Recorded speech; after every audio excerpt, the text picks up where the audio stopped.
Well, we've seen all the interesting hype on social media. We've seen 3D printing robots for building walls on construction buildings, but we probably haven't seen it in practice. We've seen those robots that have been dancing around the building site. We've seen lots of drones buzzing around projects, but what's really happening when it comes to autonomous robot development within the construction industry? Well, these three guys know all about it, and we've had a discussion on this matter, and I can assure you they've got a lot to say. Especially some of them, but they're very passionate about this subject. And so I'm sure we'll have some great discussion, but we're going to explore things like where robots are gaining traction and why, the biggest hurdles, technology, the cultural and economic differences, and what success really looks like on a construction site with robots today. We've seen some construction companies very quick to adopt autonomous robots within this process, and others just haven't been bothered too much about it. And so we're going to kick off this discussion this afternoon, guys, with just like the big picture.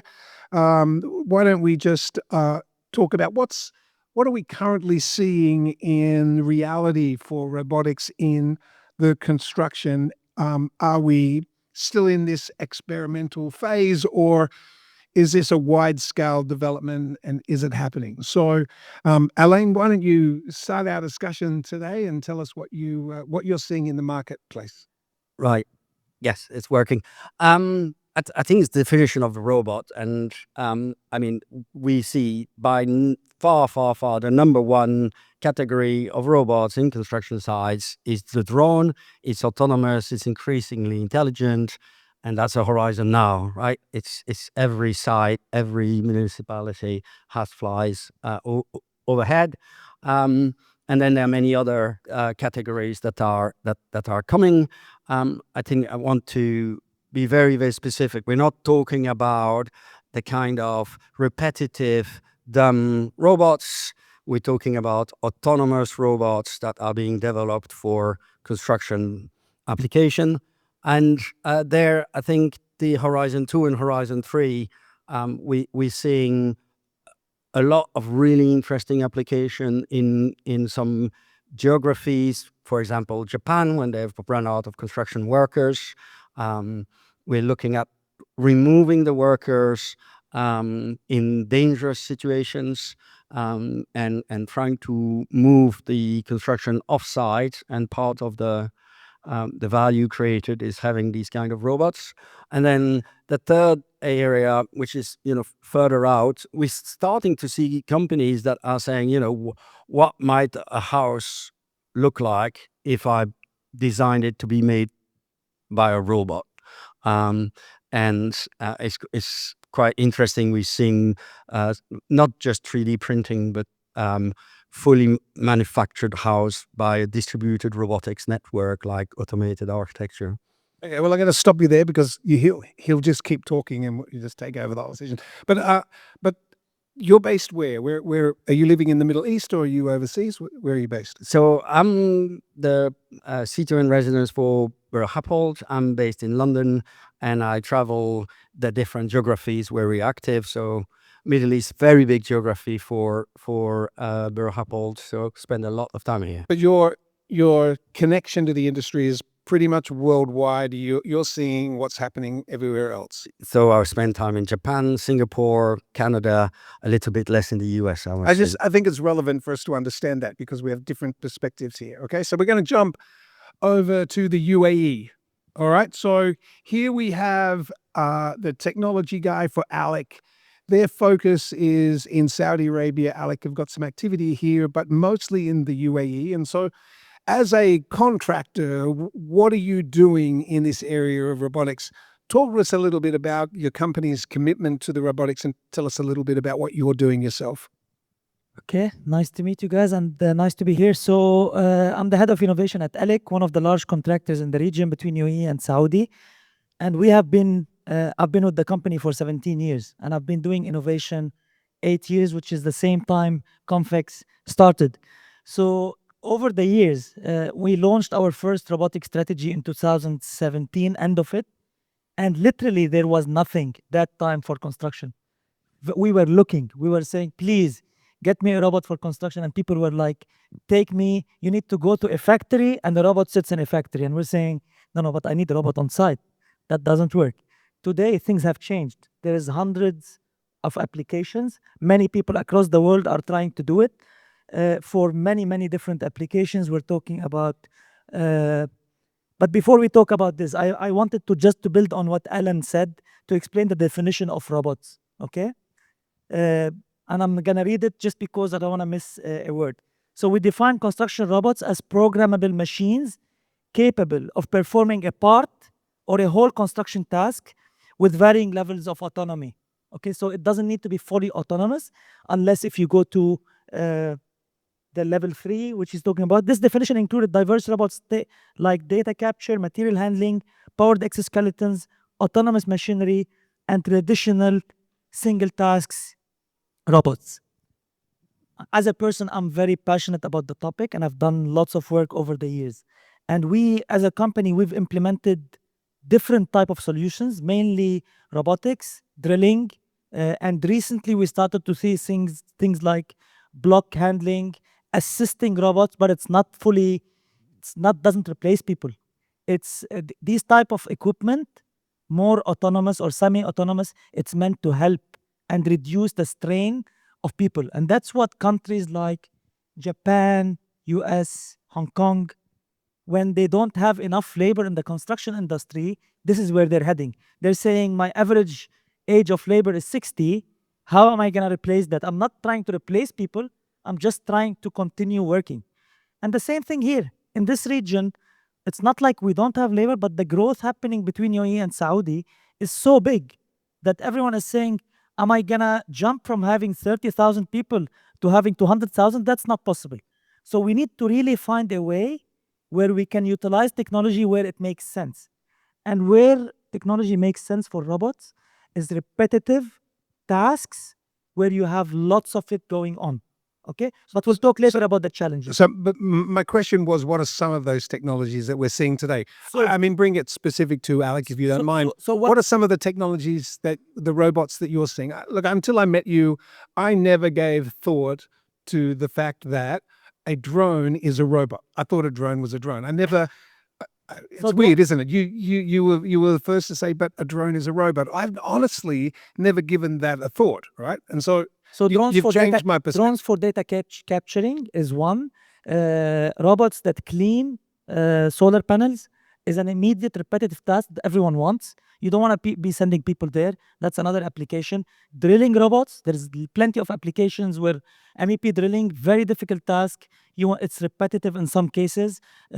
Block assist, removing the strain of people. There is painting robots, there is plastering robots, there's all sorts of robots happening. Now you really need to find not only that the robot is available and it's built and it works, now you really need to find how do I make it commercially feasible. Not only that, and you need to change your process to make it work. And we'll talk. Okay, very good. Now we have our resident representing Saudi Arabia, Engineer Bada. What's happening in Saudi Arabia or with your company? What are you seeing in this area of robotics in Saudi Arabia today? Hi everyone, it's a pleasure to be here in front of you. I can tell you about the Ministry of Housing. In 2018, the Ministry of Housing asked people, a lot of people and companies, developer investor to come to see the first 3D printing housing in the Middle East. They built a house with 80 square meter with 26 hours. And I think the full construction was for 20 days. The foundation and printing the brick and the slab itself, it takes 20 days. But for the 3D printing is only just 26 hours, and they need 6 hours for coding. I think it was a good يعني, experience for the Ministry of Housing, but the problem, the cost of this method يعني. The cost is very expensive يعني the meter square cost from 3,000 to 4,000 Saudi riyal just for the structure, but when you go to the normal construction, normal method of construction, cast in situ, it will cost you 1,500 with finishing. When you compare it with the 3D printing, the cost is very expensive for 3D printing, and also you need a special يعني machine for each project, and you need to bring it from abroad. So there is benefit and some advantage and disadvantage for this يعني trial يعني. Okay, so we're going to stay with this discussion on 3D printing, if you don't mind, because our next question is, we've seen plenty of flashy kind of promos for robotics in construction, including 3D printing and drywall machines. But what's really working and what's not really working? Now, I want to come back to 3D printing, because for the last few years, we've seen a lot of promo for 3D printing, and I've yet to see a lot of construction that is 3D printed. Okay. I personally think it's because I don't like round corners. Have you ever lived in a house with a round corner? It is extremely impractical when you have a bed and you have a round corner, or you have a coffee table and you have a round corner. There are some limitations with the technology. And so, guys, what's working and what's not working? Can we start with So, you? Philip, I think there is a couple of factors need to come together. The first thing is the technology need to work. Okay, that's the first part. The second thing is you have demand for it. That's number two. And the third thing is it need to be commercially feasible. These three things need to come together for any solution to work. Okay, many of the robotic solutions nowadays, compared to many years ago, lots of solutions are starting to work. So there's plenty of applications. But some of them are just at the pilot stage. So some of them are at pilot stage, which you can test, you can play here and there, everyone likes it, takes pictures, but some of them are actually scalable. So, but to be scalable, now you need to find the business, the work, continuous work, because you cannot bring a robot to site to do drilling, and you only have 100 drills. Actually, this robot needs 500 drills every single day, or else it's not going to be feasible to do the work.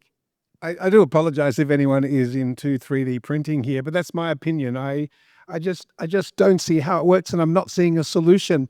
But what you're saying is that, yes, there is the need for the ongoing development. And so, I mean, a round corner might be an area that needs further development. Well, what Also is 3D printing. I mean, for 3D printing potentially to work, you need to have enough demand for it and continuous work, lots of work for it.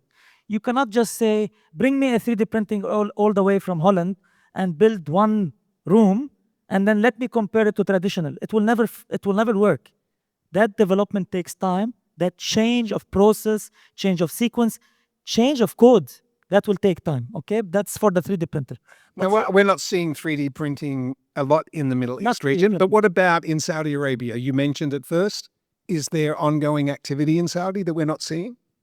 Actually, after that trial, I haven't seen Saudi Arabia 3D printing, but for the, as mentioned, Imad mentioned, it is not a full solution, يعني 3D printing. For the house, which is 80 square meter, they use 3 systems of construction. They use cast in situ for foundation, 3D printing, and precast for the slabs.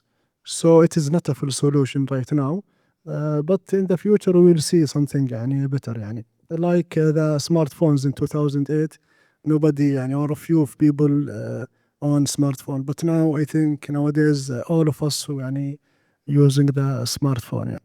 Elaine, you're sitting there with a bit of a smirk on your face. You've got something to add here, but what are we seeing internationally? Is this something that's changing, developing? Am I wrong? I love people when disagreeing with me. That's perfect. No, I think what we're talking about is technical readiness and commercial readiness, and 3D printing technically kinds of work. Technical readiness is high. The commercial readiness is that market fit, and delivering to the Ministry of Housing in Saudi Arabia might not be the right commercial fit. We saw it in project backyards in North American context where you have really undefined exiguous spaces where you're trying to create rooms. Then the technical, there's an aftermath, and the technical competence, there's no alternative than to have a very agile construction process for a single room, and then you see it work. But is that commercial readiness period is typically much longer than the technical readiness period. And so I think that great one doesn't really solve a commercial problem at the moment, I don't think, at scale. Okay, so what are some of the more unique robotics that you're working with that you find interesting? So just to build up on where we are at the moment, last year we actually launched our robotic strategy, and we are targeting 5% of all our activities to be robotized by 2030. Now, to get there, we have to test lots of different solutions, and we have to implement few things as we go. We did analyze more than 100 different solutions. We narrowed down some. We had our innovation day November last year. We invited 14 robotic companies. We brought 4 of them to our project, and 1 of them got implemented already, related to blockwork.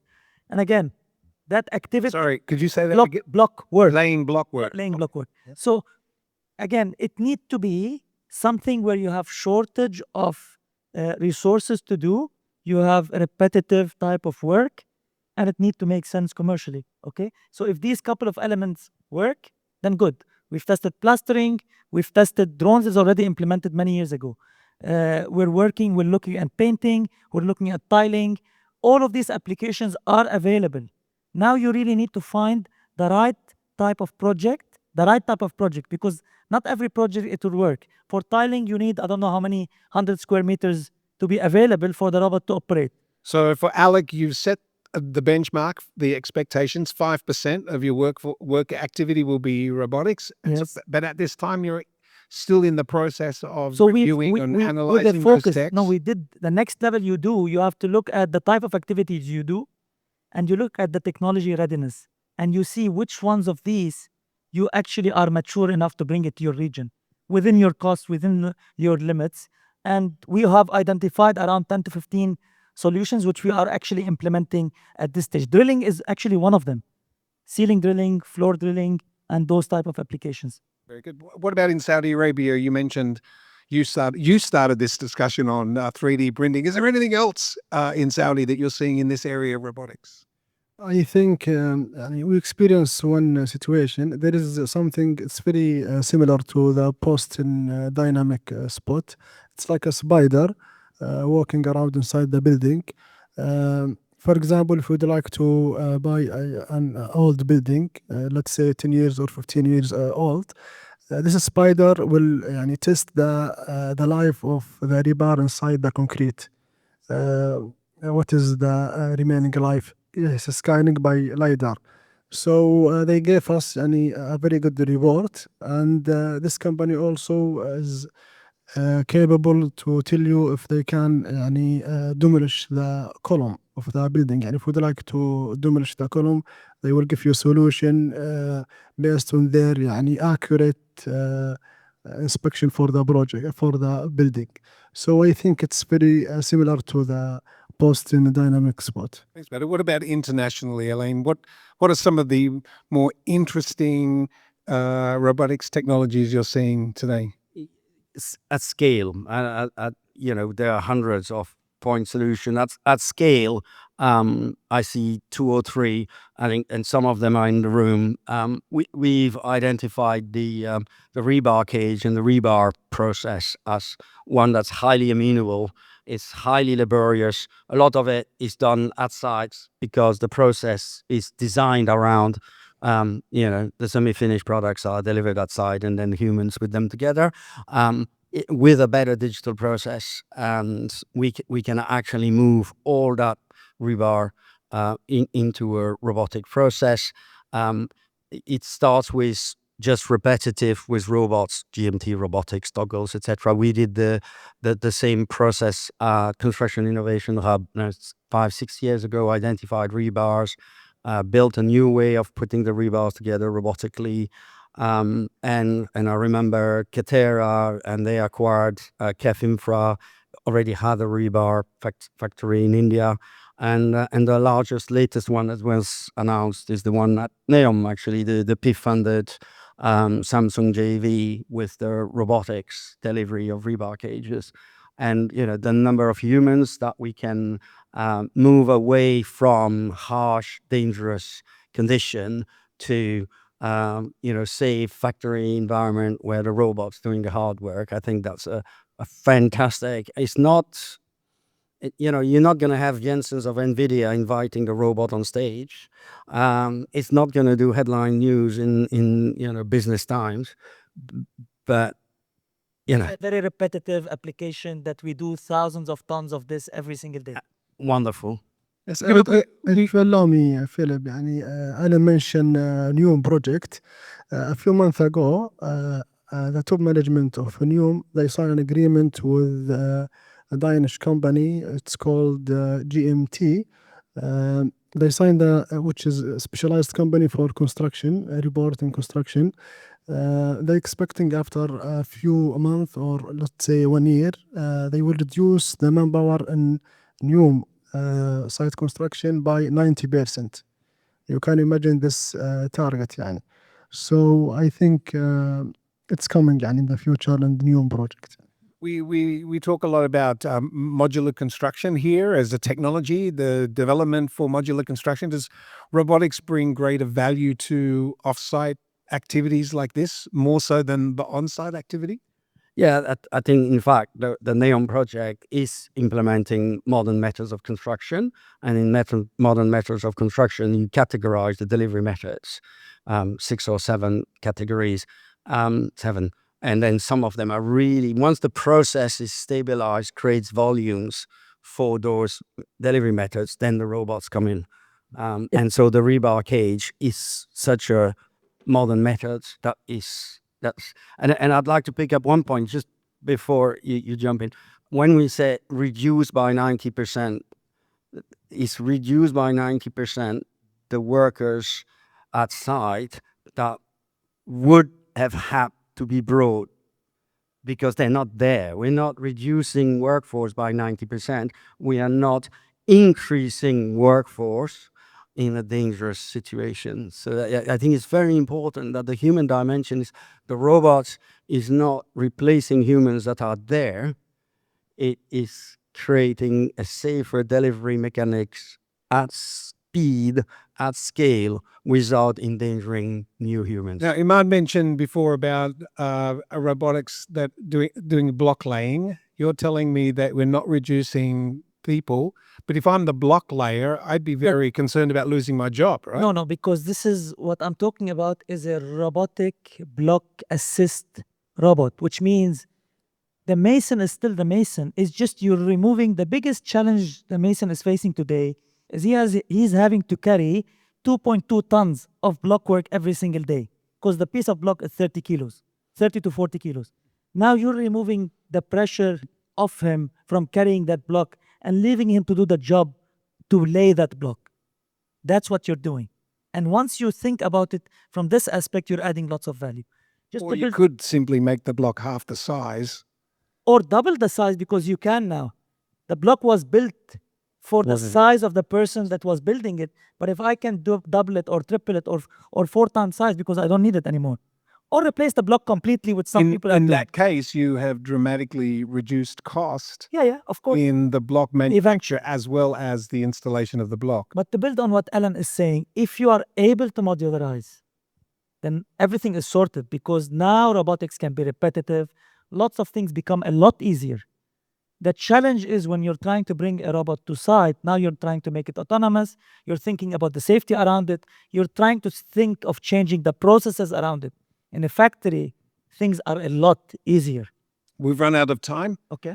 Great discussion. In 5 years' time, very quick, like 10 seconds. 5 years' time, where do you see robotics in construction in 5 years? Not very far away. I told you 5% of all our activities to be robotized, and I think I will have a challenge to choose which ones I have to robotize. 5%'s a lot. In 5 years, I think, let's say, in 20% of construction sites will have one or two robot يعني, from different type. يعني. And on an international level, do you think that they'll be building houses in 5 years with robotics? You mentioned this before. So we're building houses with robotics today. So designed to be built by robots, with a robotic supply chain where the robotics manufacturer lease you the robots for the 3 days that you need the robots at that site. So that's already today. What I would say is first, fundamentally, within 5 years' time, you will have a lot of autonomous